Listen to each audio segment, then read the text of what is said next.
దానియేలు నమ్మకస్తుడై ఎవరికి నమ్మకంగా ఉన్నాడు తెలుసా? దేవునికి నమ్మకముగా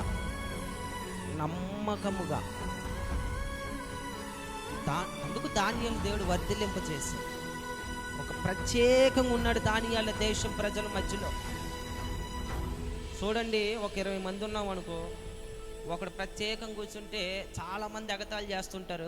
ఏందిరా ఆ ప్రత్యేకత, ఏం మా జనాల్లో కలువు, కొద్దిగా మాలో కలువు, మాతో సహవాసం చెయ్యి, నువ్వు ఒక్కడే ప్రత్యేకంగా కూర్చుంటావు, నువ్వు ఒక్కడే అంత దూరంలో కూర్చుంటా అంటే మేము మనుషులం కాదా, మేము మనుషుల్లో కనపట్టలేదా అంటారు సాధారణంగా.